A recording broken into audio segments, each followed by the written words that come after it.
this video for my grade 3 history students who have to stay at home.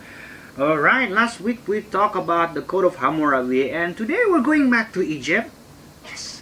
As I said earlier, 2 weeks ago, that somehow we're going to talk about the early New Kingdom period. Yeah, there will be a lot of interesting story. There will be a lot of interesting character and persons in the early and in the New Kingdom period. And also somewhere along the way, then I will stop somewhere and talking about the New Kingdom period, and I will mention about the story about Moses.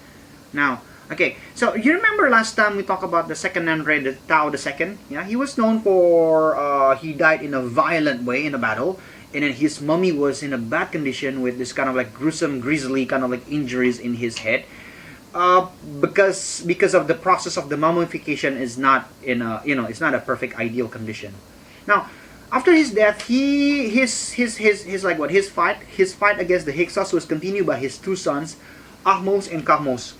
Okay, Ahmose and Ahmose. He died, and then he was being replaced by Ahmose. Ahmose the first, known as the first pharaoh, the first pharaoh who reunified again the upper and lower Egypt, secure Egypt from Hyksos, and he start his dynasty, yeah, as the early New Kingdom period. Ahmose 1570-1546. He respect the women so much that he respect his grandma. He respect his grandma. If he respect his grandma, that means this grandma is the mother of second Amenhotep II. He respect also his mom. Of course, he respect his mom, which is second Amenhotep's wife, and also he love and he respect his wife. Okay. The name of his wife, I'll write it there in the video somewhere. Okay, someone by the name of Ahmose-Nefertari. Ahmose-Nefertari. Now, Ahmose-Nefertari, he was given a title as the God's wife. God's wife? I mean, he proclaimed himself as God. Well, yeah, Egyptian pharaoh. Yeah, they are God. But this quite different. Ahmose-Nefertari, she was being given a title as the God's wife, but specific God. A god by the name of Amun. Now, I never mentioned about Amun. Amun in Egyptian mythology is known as the hidden god. God that cannot be seen. God cannot be cannot be somehow being manifest, and it's a mysterious god. Yeah, he's everywhere basically.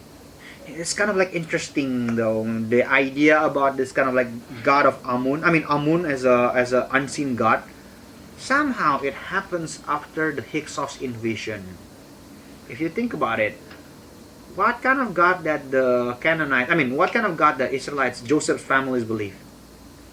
So now, because Amun is a hidden god, and then the title is given to her, Ahmose-Nefertari, as the wife of the Amun, or wife of God. That means, okay, as I said earlier, Amun is a hidden god, God that cannot be seen. God is anywhere. It gives Ahmose-Nefertari as the wife of God as a huge authority, huge power to overseeing all of this kind of temple of Amun. Okay. Anyway, so yeah, it's a very kind of it's a very powerful position that was given to her. Yeah. Now, if you think about it, it never happens before. In the previous generation, in the previous dynasty of Egypt, in the Middle Kingdom, in the Old Kingdom, the role of the women are not being being promoted, being encouraged. Now, compared to the other in ancient civilization, Egypt was the first one. Egypt, especially in this early New Kingdom period, was the first one where women are considered to be important. Think about it. You will never heard any kind of story in, for example, in the Greek history, the Greek queen. Never, right? The Greek queen, yeah, probably a Spartan. They will respect the women, but they will not gonna let the women to have that kind of certain power. Only in Egypt. Now, other than that one, Ahmose also make a new kind of change, changing some kind of the way that somehow how the pharaoh is being replaced. I mean, who the throne as a pharaoh is being passed down. Okay, before, always the male descendants is going to become the next pharaoh, but for the time of like Ahmose, no, it's different. He changed it into like the matrilineal kind of like line. So what does it mean? That means it's the daughter, okay, the daughter of the pharaoh who have the power. So it means like that means in order for the next pharaoh to become the next person to become the pharaoh, they need to make sure that they marry the daughter of the previous pharaoh. Yeah. So they will consider it as in who has the most that's weird, who has the most royal blood, who has the most pharaoh's god in then she will become like, who's, you have to marry this kind of like women, the daughters of the previous pharaoh. Yeah. So now it's completely different. Now other than that, now that is Ahmose. Ahmose also he had a son. I mean, he had a daughter. He had a daughter. His daughter is someone that later on. Now, I'm gonna skip about the daughter for now. Let's go talk about the next pharaoh after Ahmose. After Ahmose become like the pharaoh, the next pharaoh is someone by the name of Amenhotep the First. Amenhotep the First. Now, listen. Every Egyptian name is important. It has a meaning. Now, the name Amenhotep means from the word Amen, okay, or Amun. Hotep means kind of like satisfy or fulfill or happy. Yeah, so that means Amenhotep means kind of like, Amun is happy. Amun is satisfied. So now Amenhotep the First, he followed the footstep of his father, which is Ahmose, by being like what? By being kind of like military general. He even make it even greater. Okay. Now, if Ahmose defeated Hyksos, now Amenhotep he expand Egypt territory all the way far, even to to Nubia. Now, how did he achieve that? By traveling through, sending expedition traveling through the Nile River, going to the up north. Okay, going up south, going to the upstream by kind of like using the boat and then like with the sails. I think I mentioned it in the previous lectures. The cool things about the Nile River is the wind will always constantly blow from the north to the south. If you want to go to the north, then you just have to open the sail. If you want to travel from the upstream, which is in the south, travel to the north, then you just have to put down the sail, and the river currents kind of takes you to the delta region, to the lower Egypt. So apparently in a Nile River is not kind of like one giant kind of like single continuous kind of like stream. It somehow divided into what we call as the cataracts or the curtain cataracts.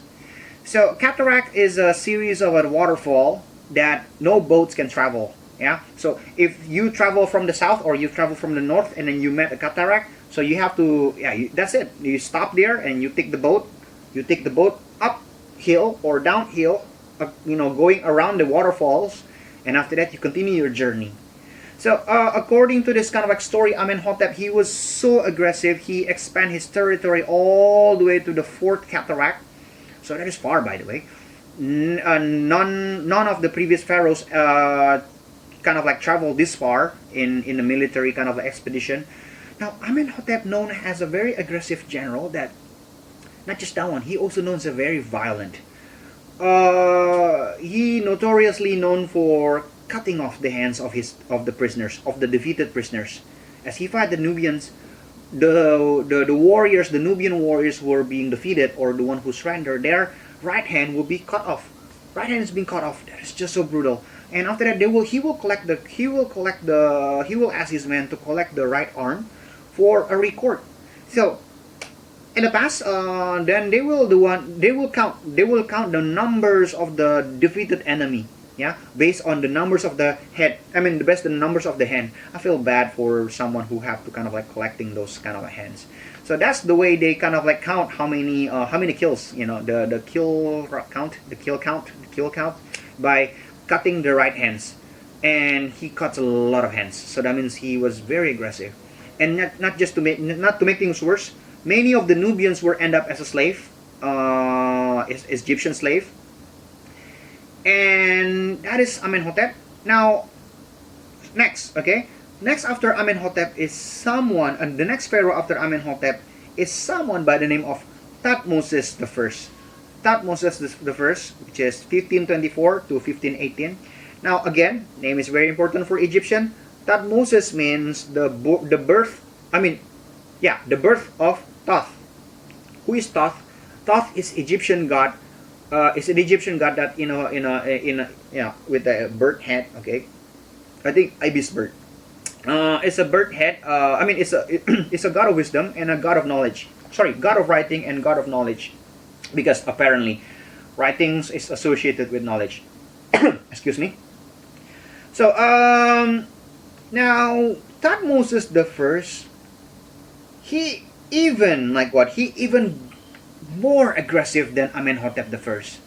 Now apparently, Egyptian in the early New Kingdom period has turned from being a nerd from being a nerd into like someone that is being kind of like aggressive, someone that is very kind of like buff and aggressive. If Amenhotep conquered Nubia, Thutmoses the First, he expanded Egyptian territory even all the way to Mesopotamia. He built kind of like monuments in Mesopotamia, which just kind of like monument says that, well, Thutmoses the First Egyptian is here, something like that. If you look at the map, that is a kind of like huge piece of land. Yeah, what's going on with Egypt? Apparently, after the war with the Hyksos, Egyptian learn new strategies. Egyptian learn how to become aggressive. Egyptian learn few kind of like innovation that probably they got it from the Hyksos. Now, one of this kind of like two important invention that they learned from the Hyksos are two things. Number one is the bronze weapon. Before the Hyksos, Egyptians using like the copper weapon. Now, if you play Minecraft, you know that copper is somehow weaker compared to the bronze. Yeah. So what will happen if you go to war with the copper weapon, fighting with someone with again using like a better metal, bronze weapon? Of course, your copper sword will be broken easily. Not just that one. Did I mention they learn about two inventions from Hyksos? Now this is also important, and this is also will bring Egypt into become like victors or win lots of battle and lots of war. Horse chariot. Yes, a horse chariot. There you go. So show you guys the pictures. Horse is not something that new for Egyptian. Egyptian knew the horse, but what Egyptian didn't knew about before Hyksos is Egyptian did not ever think that somehow horse can be applied to pull a chariot. Horse can be ride as a somehow riding a horse is not a thing. It's not Egyptian never thought about it. They thought horse is just as good as as a horse, as an animal to be kept, but then again not to be used as a chariot, as a war machine. Now with this kind of like having this kind of like war machine chariot is just an equivalent like somehow in a modern military that you have tanks. Okay, if you have a tank, I mean, you can travel. You are OP. You are overpowered. Yeah, technically. So that's what Thutmoses the First did. Other things that that you need to know about Thutmoses the First. Now Thutmoses the First, he married with, again as I said earlier, he married with the right women. With the right women here, like the right women is like, I mean, he married with the women that somehow has more royal blood in her. Who is she? The daughter of Ahmose and Ahmose-Nefertari. Yeah. So that means she was considered to be she is the daughter of the pharaoh, and then Thutmoses the First married her, and that's automatically make him as the pharaoh, Thutmoses the First. Now Thutmoses the First, he also known for his kind of like changing the culture here. Yeah, change the culture. Before, Thutmoses the First, he ends the era of building tombs in the pyramid. Thutmoses the First, he do not want to build a tomb in a pyramid anymore, because we know the problem with the pyramids, right? Pyramid is a kind of like a big giant sign to kind of like somehow to attracting thieves and robbers. So what would he do? He built a secret tomb in a new place. just across the Thebes, which is the capital of the Upper Egypt, across the Nile River, in the western bank of the Nile River. Why western bank? The west side of the Nile River considered to be the land of the death, because that is the place where the sun sets. Yeah, and the east bank of the Nile River considered to be the land of the living, because where the place where the sun rises. Usually, most of the Egyptian towns, if you pay attention, most of the ancient Egyptian towns were being built on the eastern side of the Nile River, and meanwhile the pyramids and the tombs are built in the western side of the Nile River. Interesting, isn't it? Interesting. So, Thutmoses I, he built a secret tomb in a place by the name of the Valley of the Kings. Now, this Valley of the Kings later on will be famous because there will be a lot of pharaohs will follow his footsteps by putting like secret tombs in the Valley of the Kings. Now, Valley of the King is a very dry land, very dry land. It's quite remote. It's quite kind of like deserted, and so the goal is like somehow it will be far away from the city. There will be no one who want to build the kind of like build a house or settlement near the Valley of the Kings. Interesting though. Valley of the Kings. One of the tallest hill in the Valley of the Kings. The tip of it, I'll show you guys the pictures. It looks like a pyramid. That looks like a tip of a pyramid. So it means like somehow they have this kind of like belief, even if their mummy is being buried in the Valley of the Kings, they still have received the power of the power of going through the afterlife. Yeah, because the pyramid is a thing. Like they believe that the pyramid gives them some kind of like a power to travel to the afterlife. Now, when he built the tomb, he employed the foreign rulers. He employs the foreign workers, usually the prisoners of war that he captures from his conquest, from his campaign, from his war. Now, these poor workers, after they finish the tomb, they will be executed. They will be killed with the goal that, what is the purpose? So no one can tell where they built the tomb for Thutmoses I. So nobody will tell the secret. That's a very cruel. That is Thutmoses I, and then there you go. So that is the beginning of that is like some of the character that I have to introduce to you guys about the early New Kingdom period. Until next time, okay, see you guys. Bye bye.